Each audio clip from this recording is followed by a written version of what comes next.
नमस्कार, मैं हूं आपके साथ मयंक। तो व्हाइट हाउस में हुई डोनाल्ड ट्रंप और बेंजामिन नेतन्याहू की मुलाकात, लेकिन मुलाकात की ये तस्वीरें उन तस्वीरों के सामने फीकी पड़ गई हैं जो तेहरान से आई हैं, जो ईरान से आई हैं।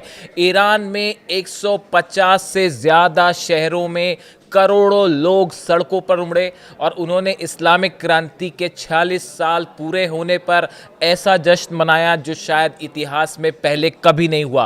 पूरे तेहरान में, पूरे ईरान में आतिशबाजी की गई और सब जगह से अल्लाहू अकबर के नारे सोशल मीडिया पर सुनने को मिल रहे हैं। ऐसा जश्न जो शायद पूरी दुनिया देखकर हैरान रह गई। देखिए, इस बात पर सबकी नजरें टिकी थी कि नेतन्याहू और ट्रंप की मुलाकात होगी तो उसमें क्या फैसला लिया जाएगा, क्या जंग होगी, क्या हमला होगा। इन सब बातों को पीछे छोड़ के ईरान ने कह दिया है, अगर डोनाल्ड ट्रंप और नेतन्याहू मिलते हैं तो मिलते रहें, हम शान से इस्लामिक क्रांति का जश्न मनाएंगे। दोनों मिलकर कोई प्लान करते हैं, करते रहें, लेकिन हमारी सेना तैयार है, हम करारा जवाब देंगे। भले डोनाल्ड ट्रंप और नेतन्याहू किसी भी तरह से हमले का प्लान करते हैं तो करते रहें, अगर हम पर हमला हुआ तो मिडिल ईस्ट का इतिहास पलटने वाला जवाब दिया जाएगा। यानी बेंजामिन नेतन्याहू और ट्रंप की मुलाकात जो है वो फीकी पड़ गई ईरान के जश्न के सामने। देखिए, जो तस्वीरें तेहरान से आई, आपने देखा होगा, ऐसा लग रहा था मानो ईरान का बच्चा बच्चा सड़कों पर उतरा हुआ है।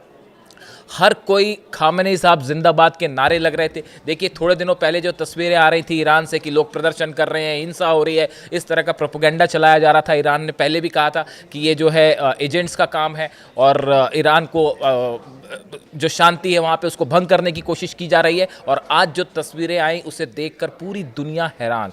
बच्चा बच्चा ईरान का जो है वो सड़कों पर था और ऐसा लग रहा था मानो कि हर शख्स ये कहना चाह रहा हो कि ईरान एकजुट है और अमेरिका और इजराइल के सामने ईरान नहीं झुकेगा। देखिए, एक दिन पहले ही जो है वो अली खामेनी साहब ने ये बयान दिया था कि जो एनिवर्सरी मनाई जाएगी इस्लामिक रेवोल्यूशन की, इस पर जो रैलियां होती हैं ईरान में, जो सड़कों पर प्रदर्शन होते हैं, सरकार के साथ लोग आते हैं, ये जवाब होता है अमेरिका को, ये जवाब होता है इजराइल को, ये जवाब होता है देश के दुश्मनों को और हमारी एकता ही सबसे बड़ी ताकत है। ये बात अली खामेनी साहब ने कही थी, लोगों से अपील की थी कि आप सड़कों पर आएँ और इस्लामिक रेवोल्यूशन का जश्न मनाएं और कल ऐसा ही देखने को मिला। करोड़ों लोग सड़कों पर आए, ईरान के झंडे सब तरफ दिखाई दे रहे थे, सड़कों पर तिल रखने की, पैर रखने की जगह नहीं थी। इतना ज़बरदस्त ये जश्न था। इतना ही नहीं, जितने ईरान की सेना के बेसिस थे, जितने बेसिस हैं, चाहे वो नेवी के हों, चाहे आर्मी के हों, चाहे एयरफोर्स के हों, चाहे आईआरजीसी का हेडक्वार्टर्स हो, सब जगह कल जश्न मनाया गया और ज़बरदस्त जश्न मनाया गया। इस मौके पर ईरान की सेना की तरफ से भी एक बयान जारी किया गया है।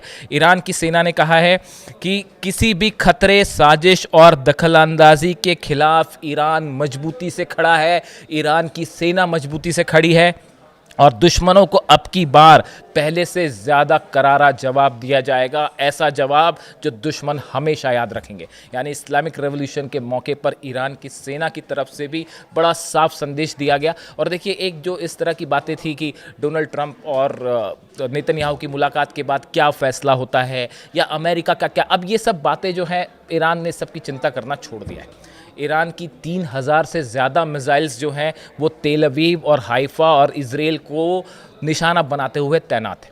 जिस दिन अमेरिका चाहेगा, जिस दिन इजराइल चाहेगा, उस दिन जवाब दे दिया जाएगा। इसलिए अब ईरान को इस बात की चिंता ही नहीं है। अगर जंग करना है तो जंग करिए, शांति से बात करना है तो उसके लिए भी ईरान तैयार है। देखिए, इसी बीच जो है एक ये भी बात है, जिस तरह से डोनाल्ड ट्रंप और नेतन्याहू की मुलाकात हुई, इस मुलाकात में कई एजेंडे थे। देखिए, पहले हालांकि ये मुलाकात एक औपचारिकता थी, वो मैं औपचारिकता इसलिए कह रहा हूँ क्योंकि इस मुलाकात के पहले एक और मीटिंग हुई, उसमें नेतन्याहू मौजूद थे, स्टीव विटकॉफ मौजूद थे और कुशनर जो कि डोनाल्ड ट्रंप के दामाद हैं वो मौजूद थे। अमेरिका के जितने एडवाइजर्स हैं बड़े डोनाल्ड ट्रंप के, वो उसमें मौजूद थे। उस मीटिंग में पहले ही ये तय हो चुका था कि टॉक्स का क्या किया जाएगा, ईरान पर हमला करना है या नहीं करना है, अभी बात करनी है, अगर हमला करना है तो कितने दिनों बाद करना है, क्या इजराइल हमला करेगा या अमेरिका हमला, ये सब बातों की चर्चा असल में उस जो पहले बैठक थी, इस मुलाकात के पहले ही हो चुकी थी।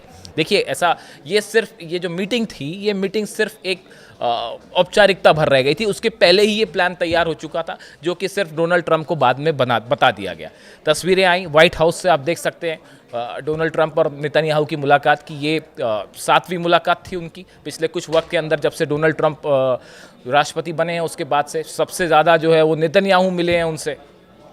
अब देखिए नेतन्याहू का एजेंडा क्या है। नेतन्याहू का एजेंडा है, असल में डोनाल्ड ट्रंप जो चीज़ चाहते हैं, नेतन्याहू जो चीज़ चाहते हैं, और दोनों क्या चाहते हैं, ये 3 मुद्दे हैं। जो कि सबसे पहला मुद्दा जो नेतन्याहू की अगर हम बात करें, नेतन्याहू के लिए सबसे बड़ी परेशानी है ईरान का बैलिस्टिक मिसाइल प्रोग्राम।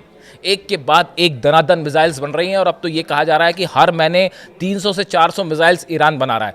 देखिए अगर इसी गति से ईरान मिसाइल्स बनाता रहा तो कुछ ही दिनों बाद ये हाल होगा कि शायद मिडिल ईस्ट में ईरान की पर हमला करने की सोचना भी मुश्किल हो जाएगा। इसलिए नेतन्याहू का पहला एजेंडा कि किसी भी तरह मिसाइल प्रोग्राम पर बात की जाए, इसके लिए ईरान तैयार नहीं है। इसके लिए अली खामेनी साहब साफ कह चुके हैं, और विदेश मंत्री ईरान के अब्बास अरागची साहब साफ कह चुके हैं। ईरान की सेना के प्रमुख जो हैं वो कह चुके हैं कि किसी भी तरह हमारी मिसाइल्स पर कोई बात नहीं होगी। एजेंडा यहाँ फंसा हुआ है। दूसरा, डोनाल्ड ट्रंप क्या चाहते हैं? डोनाल्ड ट्रंप चाहते हैं ईरान का यूरेनियम जो है, उसका एनरिचमेंट लेवल जो है उसको डाइल्यूट किया जाए।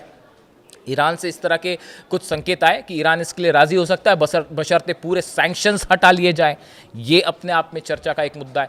अब दोनों क्या चाहते हैं? डोनाल्ड ट्रंप और नेतन्याहू दोनों ये चाहते हैं कि किसी तरह से अली खामेनी साहब को सत्ता से हटाया जाए, सत्ता परिवर्तन किया जाए। लेकिन वो सत्ता परिवर्तन कैसे हो, जब अगर ईरान की सड़कों पर करोड़ों लोग प्रदर्शन करने अली खामेनी साहब के साथ खड़े हैं, IRGC साथ खड़ी है, सेना साथ खड़ी है, तो सत्ता परिवर्तन तो संभव ही नहीं है। तो इस मुलाकात का जो असली प्लान था वो फेल कर दिया है, ईरान की जनता ने फेल कर दिया। जो अली खामेनी साहब कह रहे थे कि दुश्मनों को जवाब दीजिए और रैली में शामिल होइए, वही दिखाई दिया ईरान की सड़कों पर।